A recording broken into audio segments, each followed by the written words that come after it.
Bonjour, bienvenue sur ma chaîne Fleur de Lune et les étoiles. J'espère que vous allez bien. Alors, je vais réaliser un tirage bien-être pour savoir où vous en êtes, ce qu'il faut faire pour atteindre la plénitude, la zénitude et se sentir bien dans sa peau. C'est parti, faites votre choix. À tout de suite. Bonjour, bienvenue à vous. Donc pour le groupe numéro 1, je vais voir au niveau du minéral déjà ce qui vous convient en fonction de votre bien-être.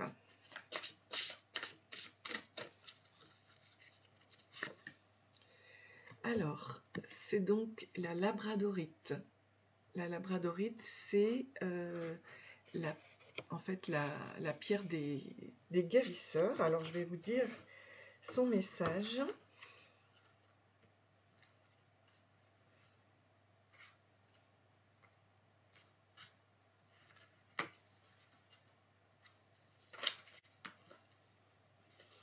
Alors, c'est donc la communication, la télépathie, la prophétie, l'aura et l'énergie. Donc, vous comprendrez bientôt qu'une situation spécifique qui vous cause des préoccupations et vous empêche d'aller de l'avant est due à la peur. Le fait que vous réalisiez cela est en soi une découverte. En identifiant votre peur, vous la dépassez et vous rendez visible un tout nouveau panorama. Très vite, la peur cessera d'être un obstacle, donc c'est vraiment une bonne nouvelle pour vous, et vous avancerez à pas de géant.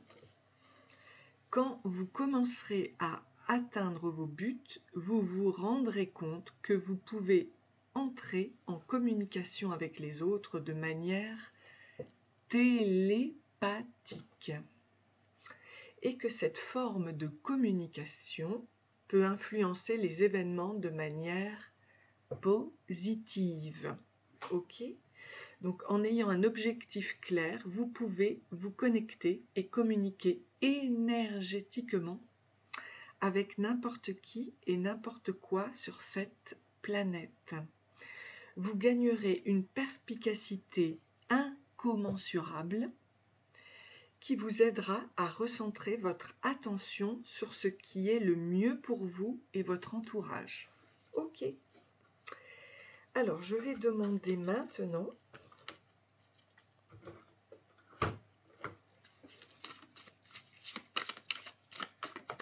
ce qui vous fait du bien. Alors, on a le fait de prendre plaisir au niveau du corps, vous voyez, au niveau énergétique, prendre son plaisir.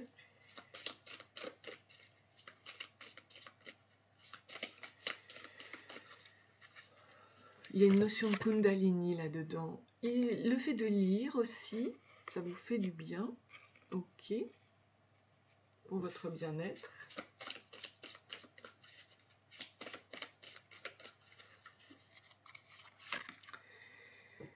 Alors, vous pouvez vous connecter justement avec le cristal. Donc, moi, je vous propose de vous offrir une labradorite. D'ailleurs, je vais vous la mettre là.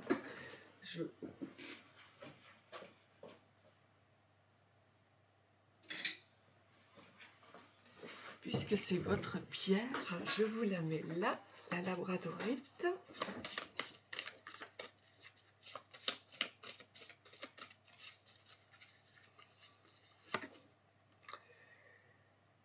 Alors, n'hésitez pas à utiliser l'eau pour vous, ça peut vous faire beaucoup de bien. Allez nager dans l'eau ou prendre un bain avec des huiles essentielles. Je vous en prends une 5e. Et vous pouvez vous connecter avec le feu. Voilà. Donc vous avez l'eau et le feu, à la fois au niveau énergétique, qui peut absolument vous aider. Donc, pour se connecter avec le feu, c'est le fait d'écrire par exemple et de brûler une lettre, quelque chose, un écrit qui est négatif. C'est de changer, d'alchimiser le négatif en positif. Ok, bah écoutez, c'est très très bien. Alors maintenant, je vais voir ce qu'en pense le divin par rapport à ça.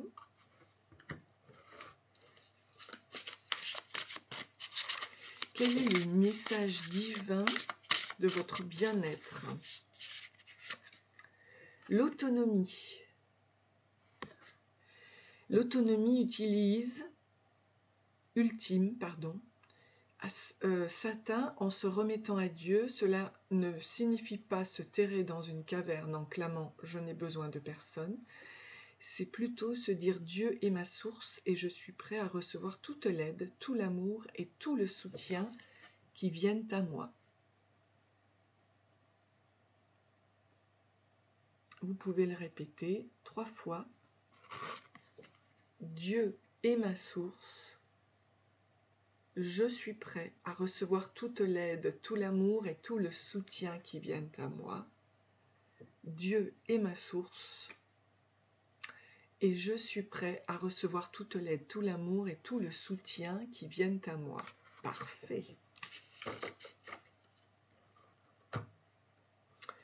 Ok. Donc, du coup, que dit votre âme? Que dit votre âme par rapport à ça? S'instruire, voyez, alors là, on avait le fait de lire. Donc, de nouveaux sujets te passionnent et t'intéressent. Choisis un livre, un article, un podcast, une vidéo ou un programme en ligne sur ce sujet et nourris cette curiosité qui s'éveille en toi. Donc là, on a le feu et l'eau aussi. Hein. Voilà. Il y a toute l'énergie qui remonte, comme une kundalini, une pulsion énergétique qui t'amène vers l'instruction. Ok, bon, eh ben écoute, voilà, c'est un petit message express de ton bien-être. Voilà. Je te dis à très bientôt. N'hésite pas à liker, à t'abonner et j'espère te revoir bientôt. Au revoir.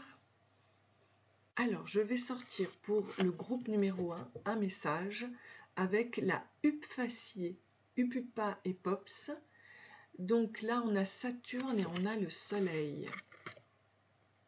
Ok, donc je vais vous trouver son message. Saturne et le Soleil.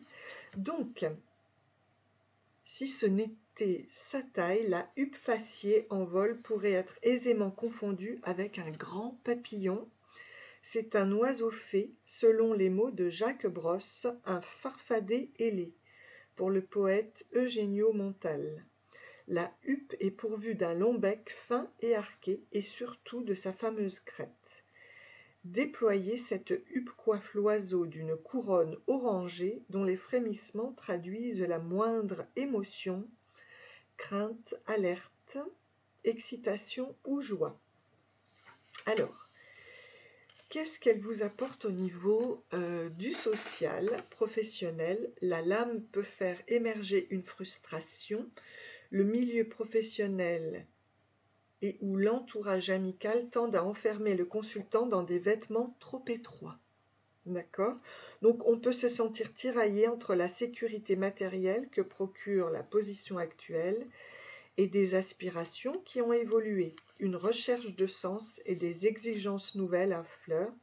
Cette carte, si elle peut apporter une stabilité dans certaines situations précaires ou incertaines, peut aussi encourager à renoncer à un certain confort pécuniaire pour concrétiser enfin une ambition endormie ou insoupçonnée. Au niveau du cœur, c'est l'insatisfaction, frustration, non-dits sont en train de miner la relation. La situation est devenue étouffante, certaines inhibitions empêchent d'être soi-même et d'exprimer ses désirs. La santé, une certaine mélancolie semble traverser le consultant. période de remise en question, de renoncement.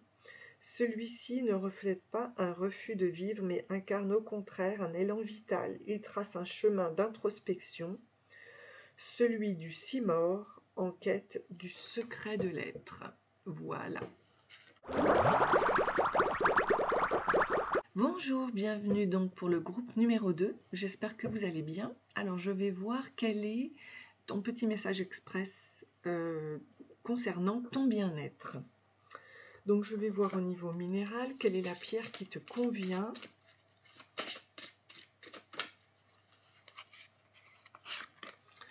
Alors, on nous parle de la sélénite. Elle est très jolie, la sélénite. Ok. Je te donne le message.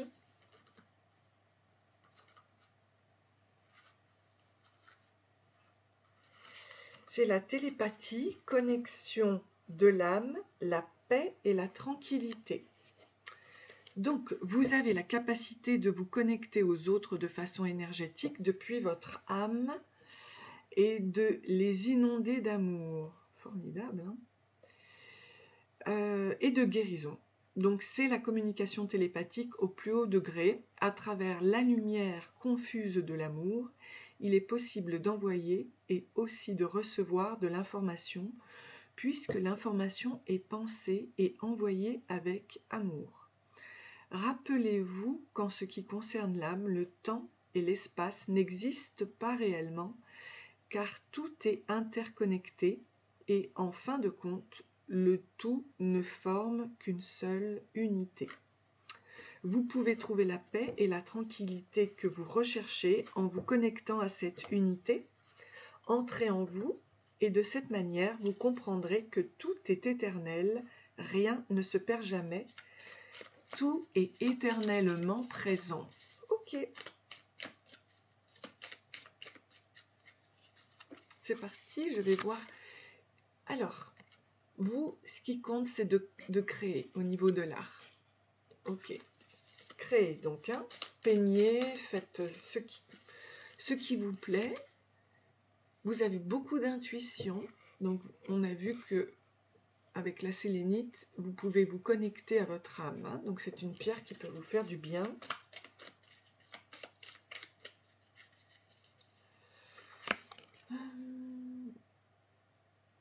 Ah oui, donc détendez-vous, vous voyez, dans un bain. L'eau aussi peut être purificatrice pour vous. Dans le bain, mettez des huiles essentielles, faites-vous plaisir.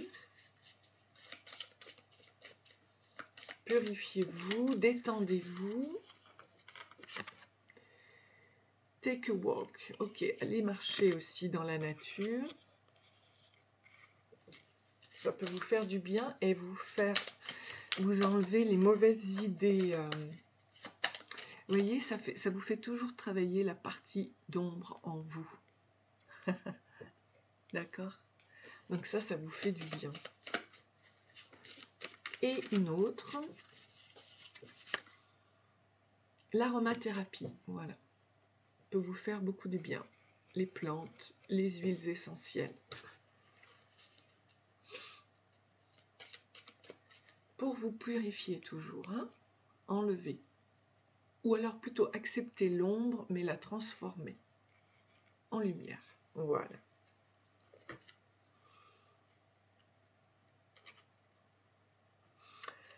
Ah oui, alors,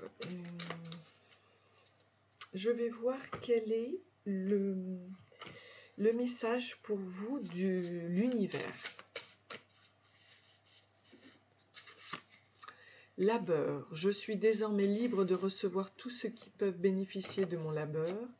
Utilise-moi pour apaiser la souffrance sur cette terre. Que tous ceux qui ont besoin de moi me trouvent. Le divin est ma source ultime de prospérité et il pourvoira. Donc voilà une personne bien, écoutez, qui donc capable de télépathie, de connexion à l'âme et d'apporter la paix et la tranquillité. Alors, ensuite, Ensuite, qu'est-ce que je peux vous dire justement au niveau de votre âme?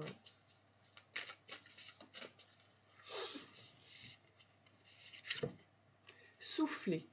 Souffle ta vérité, souffle tes projets, souffle tes envies et tes rêves, partage-les, écris-les, parle-en toujours plus loin, toujours plus fort, pour les faire pousser toujours plus haut.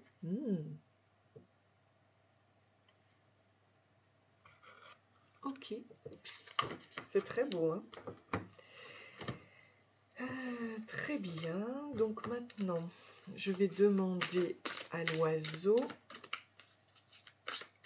son message. Le guet des chênes. Le guet des chênes. Garrulus glandarius. Il a un message à vous donner par rapport à tout ça.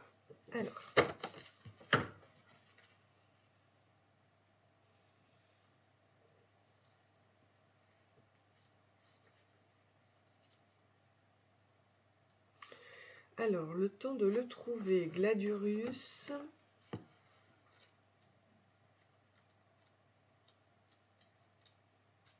Vénus, ce n'est pas Vénus. Mars, ce n'est pas Mars. Alors, je reprends donc avec le Glarulus glandarius, donc c'est le guet des chênes. Et lui, il a deux planètes ici. Il a Mercure et il a Saturne. Alors, le guet des chênes se distingue des autres corvides par sa livrée colorée. Sa robe brun-rose clair, cou et arrière-train blanc, rémige zébré de bleu. Il ne ressemble à nul autre. Donc, qu'est-ce qu'il peut vous annoncer? La nature aime à se voiler. Ce mystérieux fragment d'Héraclite trouve dans le guet des chênes une parfaite incarnation. Il est en effet passé maître dans l'art de la dissimulation. Ok, donc du coup, qu'est-ce que je peux vous dire au niveau social et professionnel? La carte se rapporte surtout aux métiers et aux projets exigeant rigueur, discipline, tact et discrétion. Elle est propice à l'étude des mathématiques comme à l'étude des disciplines requérant un esprit d'abstraction telles la géométrie, l'architecture ou la métaphysique. Le guet apporte le recul nécessaire pour aborder de nouveaux contrats ou pistes de travail. Il est en revanche incompatible avec les métiers de représentation ou de communication, s'il convient de ne pas trop céder à la défaillance dont cette lame est porteuse. Une trop grande exposition de la vie privée peut porter préjudice, donc soyez dans la discrétion.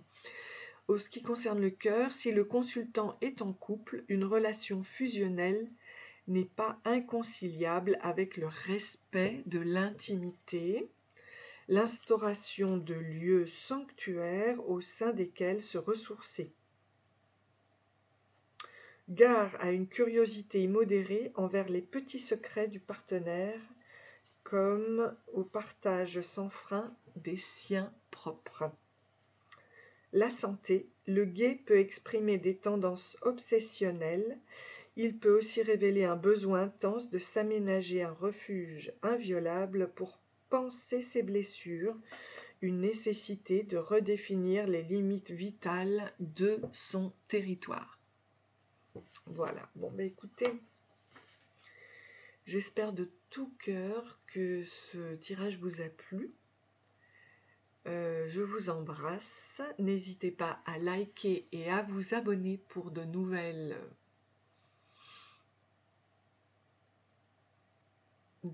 pour de nouveaux tirages et je vous dis à très bientôt, bisous.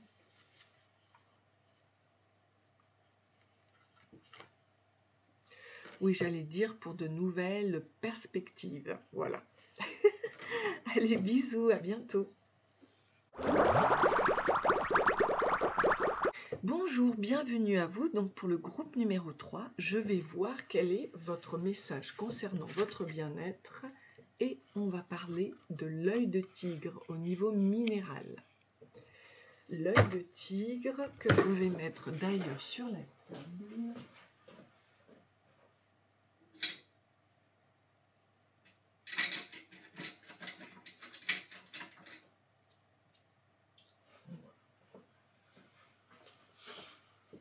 Hop, voilà, je vous mets l'œil de tigre. Donc, j'ai pas mis les bracelets ni rien, mais moi je porte de temps en temps des bracelets œil de tigre pour me protéger. Alors, quel est le message de l'œil de tigre?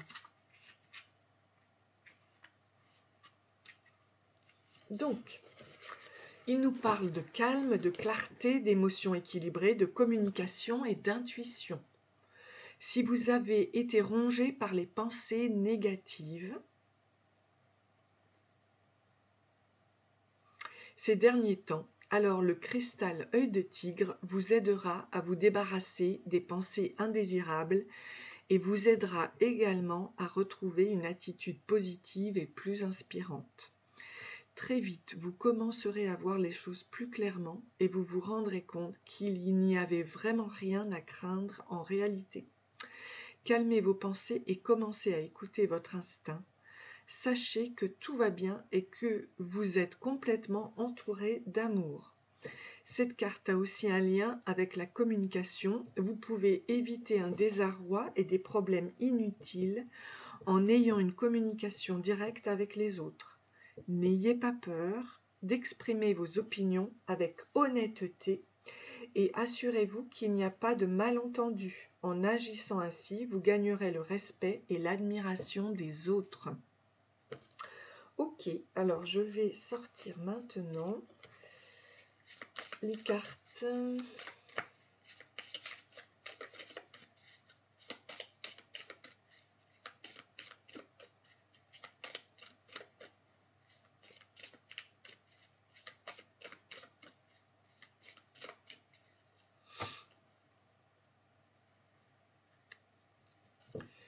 Qui vont avec votre bien-être. Alors, on vous dit de danser. Danser. Le fait d'être en mouvement peut vous faire du bien, vous apporter ce calme. Be still.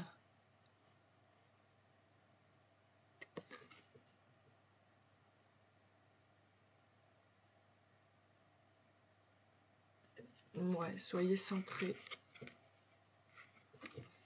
ancré.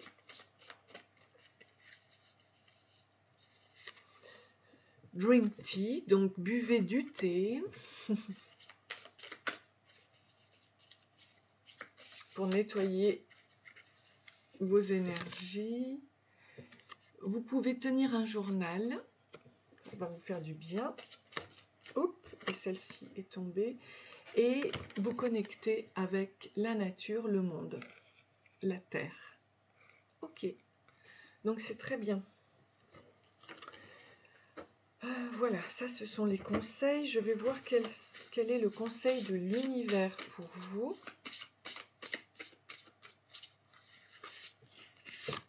J'en ai deux. Donc, impatience, ma vie se déroule exactement au bon rythme, tout retard est providentiel, je me trouve au bon endroit, au bon moment. Donc, ne soyez pas impatient, ne pensez pas que tout soit...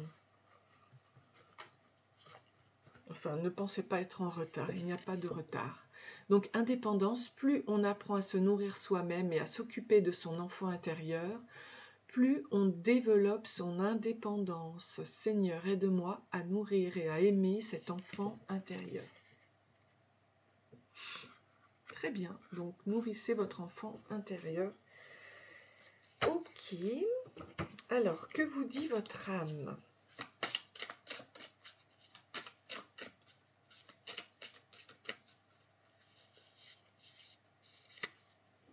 Se remettre en question. Te poses-tu la question de savoir si tes actions ont une incidence sur ta situation actuelle ou le conflit que tu vis? Il est maintenant temps de le faire. Repense à tes agissements et évalue ta part de responsabilité. Oui, c'est un petit peu ça, le fait de se reconnecter à son enfant intérieur. C'est bien sûr de prendre soin de lui et de se sentir responsable, d'être son propre parent, sa propre mère, son propre père, d'être mature. Que vous dit l'oiseau? Alors, c'est comme l'autre, le hupéfacier. Le hupéfacier, c'est comme l'autre groupe aussi. Je crois que c'est le groupe, je sais plus. Oui, je sais plus. Alors, le hupéfacier, donc, lui, il a 2 planètes. Il a Saturne et il a le Soleil. Voilà. Donc, c'est merveilleux, le Soleil. Ok. Donc, voilà. Si ce n'était pas sa taille, le hupéfacier en vol pourrait être aisément confondu avec un grand papillon. C'est un oiseau fée, selon les mots de Jacques Brosse, un farfadet ailé. Voilà, il a un long bec fin et arqué, et surtout, il a une fameuse crête qui peut se déployer. Donc, c'est principalement à terre que le huppé se nourrit, trottinant et avec adresse à la recherche des vers et des insectes. Ok. Donc, qu'est-ce que vous devez savoir? C'est que au niveau social et professionnel, la lame peut faire émerger une frustration, comme l'autre, oui. Donc, on parlait d'impatience ici, vous voyez. Donc, le milieu professionnel et où l'entourage amical tend à enfermer le consultant dans des vêtements trop étroits, on peut se sentir tiraillé entre la sécurité matérielle que procure la position actuelle et des aspirations qui ont évolué, une recherche de sens et des exigences nouvelles à fleur. Cette carte, si elle peut apporter une stabilité dans certaines situations précaires ou incertaines, peut aussi encourager à renoncer à un certain confort pécuniaire pour concrétiser enfin une ambition endormie ou insoupçonnée. Au niveau du cœur, donc s'il y a aussi une insatisfaction, des frustrations et des non-dits. Donc, on vous dit que c'est en train de miner la relation, la situation est devenue étouffante, certaines inhibitions empêchent d'être soi-même et d'exprimer ses désirs. Au niveau santé, une certaine mélancolie semble traverser le consultant, période de remise en question, de renoncement. Celui-ci ne reflète pas un refus de vivre, mais incarne au contraire un élan vital. Il trace un chemin d'introspection, celui de Simorgue, en quête du secret de l'être. Voilà. Écoutez, pour moi, cette guidance est terminée. Je vous souhaite beaucoup de bien-être, avec beaucoup de bienveillance. N'hésitez pas à liker. Et puis, je vous dis à bientôt. Bisous. Au revoir. Bonjour, bienvenue donc pour le groupe numéro 4. Donc, c'est une guidance express. Je vais voir ce qui est bon pour vous au niveau de votre bien-être et je commence par le monde minéral avec la charoïte.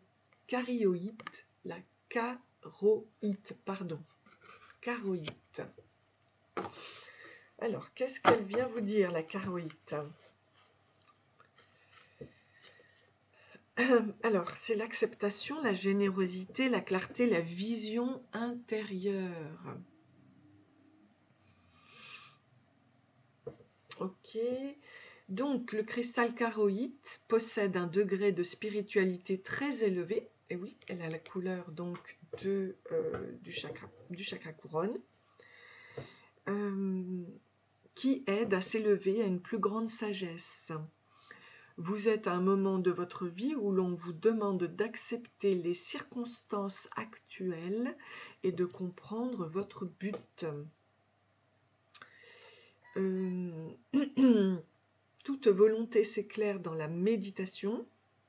C'est un moment de méditation et de contemplation, une période pour permettre à votre sagesse intérieure de vous guider.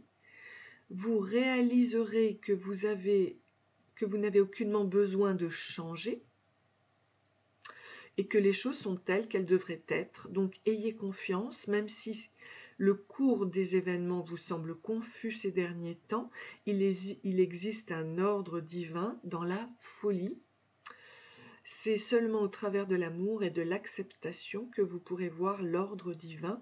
Vous serez touché par la générosité de quelqu'un dans les jours à venir. Ok, alors, je vais voir ce qui pour vous vous apporte une certaine paix intérieure. Alors, on a le son, les sons tibétains, vous voyez, les sons... ouais. La guérison par le son. Ah, c'est super. Ok. Ça peut vous faire du bien. Ça aide à la méditation. Ensuite, le fait de passer du temps avec des amis, pour vous, ça fait du bien. Voilà.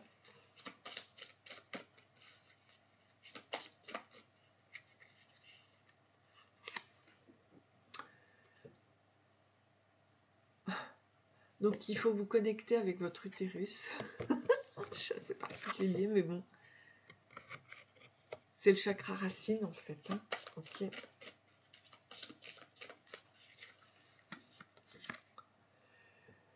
Prenez aussi le temps de bien souffler, d'avoir une profonde respiration.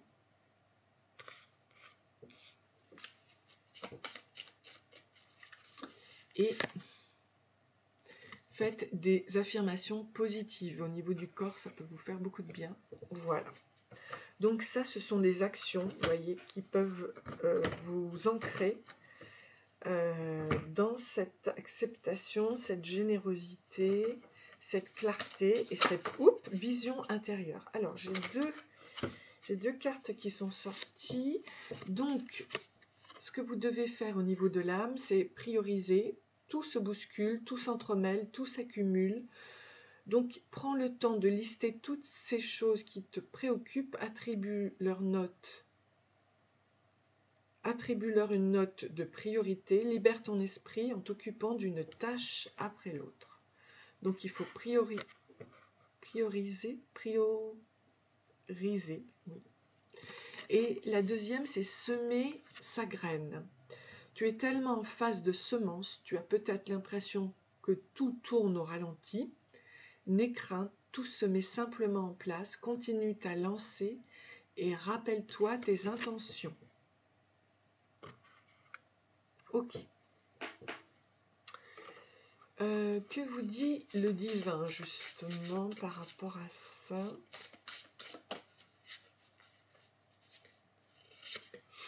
Don à Dieu. Il faut se débarrasser de cette idée du mien. La liberté apparaît lorsque l'on commence à dire l'argent, la relation, le travail. C'est quand on ne s'accroche pas aux choses que l'on prend les bonnes décisions. Donc Seigneur, libère-moi de la prison du mien. Bon, il y a un détachement à faire, hein, en effet. Une acceptation. Ok.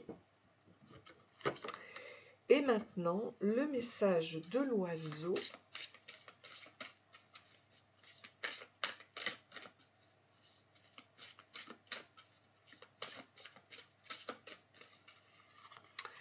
Quel est l'oiseau qui souhaite te donner un message? Alors c'est Simorgue.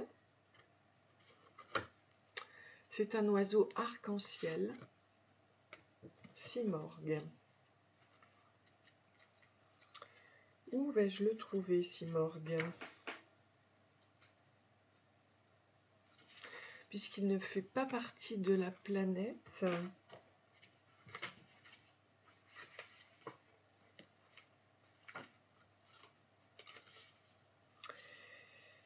Alors, Simorgue. Ok, j'ai trouvé. Voilà. Donc, dans un ouvrage célèbre, le Mantiq Altaïr, le poète persan Farid ud-Din Attar raconte que le simorgue, cet oiseau merveilleux qui vit habituellement au sommet de la montagne de Kaf, apparut une nuit au royaume de Chine. Une plume se détacha et son plumage et tomba sur la terre. La plume de Simorgue est indescriptible, toujours changeante, et chacun ne peut en percevoir qu'un minuscule éclat, une empreinte éphémère de son incessante beauté.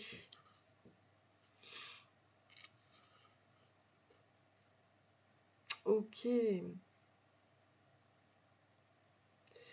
Alors, en voyant une telle merveille, tous les oiseaux du monde se rassemblèrent autour de la huppe, la messagère du divin, pour partir à la recherche du simorgue, le roi des oiseaux. Tous s'envolèrent pour cette quête, qui est évidemment une image de la quête spirituelle, mais seuls 30 d'entre eux parvinrent sur le seuil de la demeure du roi. Ils durent passer par les 7 vallées mystiques, des moments d'épreuve, de rêve, de mirage et d'émerveillement. La vallée de l'amour, où tout n'est que flamme, la vallée de la connaissance, où chacun suit son propre chemin, et la vallée du détachement, où tout semble un lointain spectacle. Ok. Et la vallée de l'unité, où l'on découvre l'illusion de la multiplicité, la vallée de la perplexité, où l'on cherche en vain un chemin sans le voir, et la vallée de la pauvreté, où mémoire et entendement se perdent. Ok. Alors, qu'est-ce que ça vous dit? Alors, dit Farid ud-Din Attar, tous les oiseaux disparurent dans le simorgue, comme fait l'ombre en plein soleil. Il n'y a plus rien, pas même la trace d'un chemin. Ok. Donc, on vous dit ici que tirer la carte de l'oracle des oiseaux est un acte magique. Et moi, j'ai vu l'arc, vous voyez, les arcs, pour atteindre le but. Il doit donc s'effectuer après un moment de recueillement de silence. Alors, il est bien nécessaire de s'imprégner de la question qui doit être claire, précise et simple. Par exemple, dois-je accepter ce nouvel emploi? Ou que dois-je attendre de cette relation? Ou encore, puis-je faire confiance à cet ami? Ok.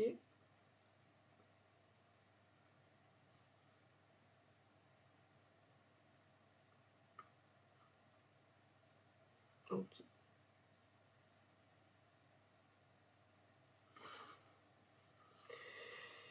Alors, prenons par exemple la question, dois-je m'engager dans cette relation? La première carte, le consultant, et le martinet, elle indique que le sujet manque d'incarnation au moment où il pose la question. D'accord. Bon, donc il faut se poser les bonnes questions. Alors, ce que je vais faire, puisque vous devez vous poser la question, ben, je vais juste vous dire qu'est-ce que je peux faire.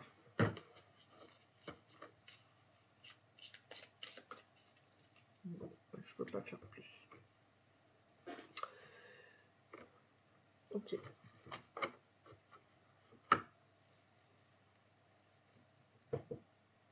Donc 1, 2, 3.